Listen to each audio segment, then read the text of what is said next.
My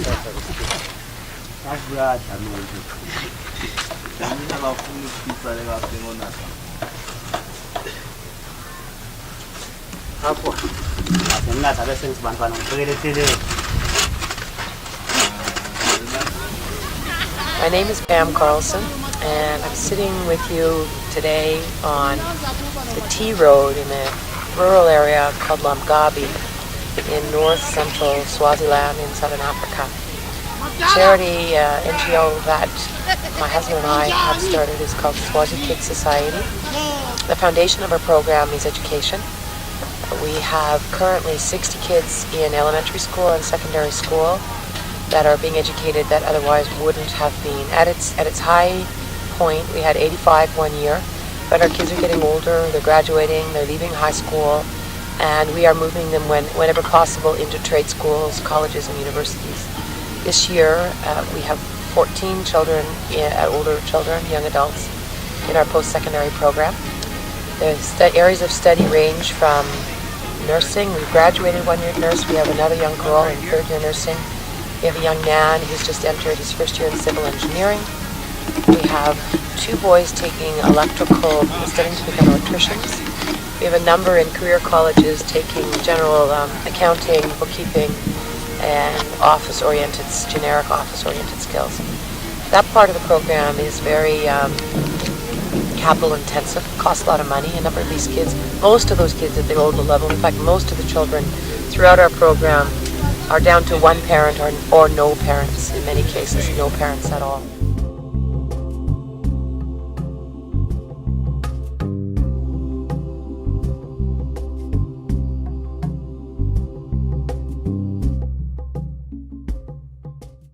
We've also moved into other areas of involvement, like the one that we're working on right now, where we're building a community center. This is actually the second of its type that we've done in partnership with Gone Rural.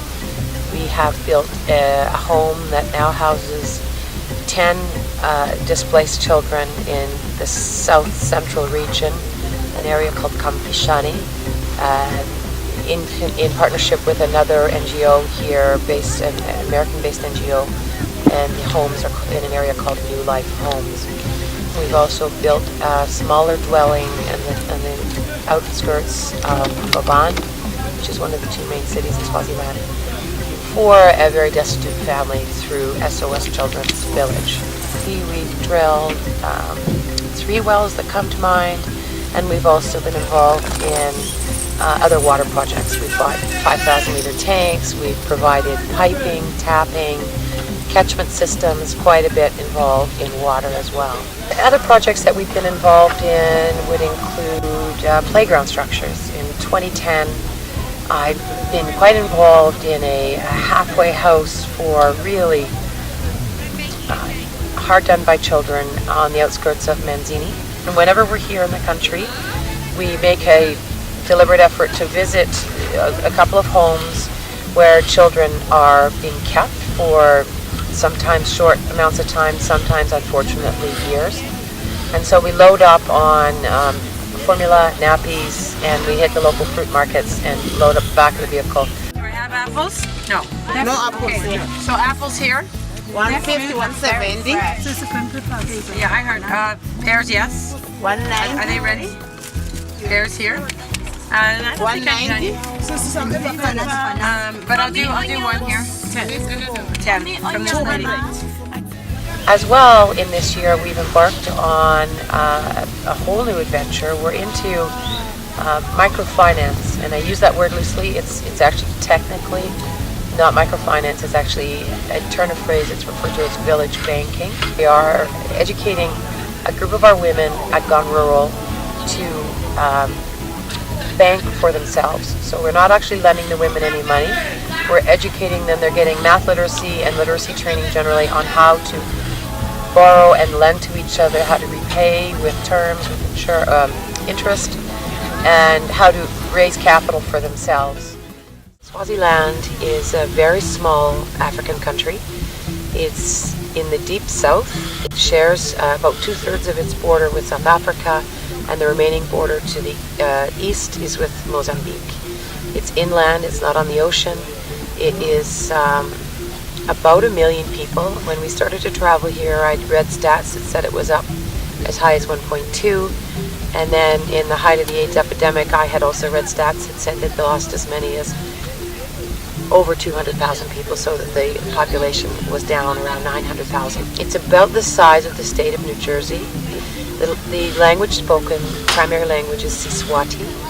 It's an original language. These are original people, and they are one people. So the border around this country is more or less as it was before colonization, as far as I know. Whereas if you compare to South Africa next door to the west, there's 9 official languages, and I don't even know how many tribes. So this is one group of people, which is fairly unique in Africa. A lot of Africa has got borders that are created by white people, and they're a blend of peoples, African peoples, which can be a real source of conflict.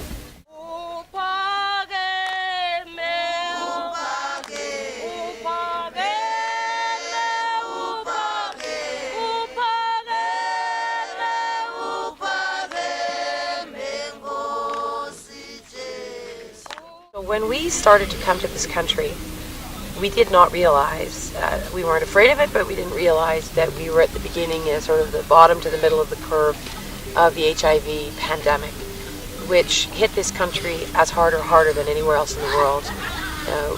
We had no idea. Once again, the statistics do vary, but one that I remember in 2005 was that at that time, that the HIV rate, infection rate, in the adult population, which they consider between the ages of 16 and 40, was 43%. The middle generation here has just died and falling and falling. The rate of orphan children in the countryside here is staggering. Just here right now, we have a Magay or a Goko grandmother that was telling me yesterday that she herself gave birth to 6 children. 3 of them have died, 3 of them are living, and the 3 that have died have left behind 11 orphans. All of them at one point were living with her. She's 57 years old, and she has one source of income through Gone Rural, and she's now, 3 of them have moved on, but she's otherwise still trying to care for 8 children that were the product of her children. So this is the legacy left behind by HIV in these poorer countries.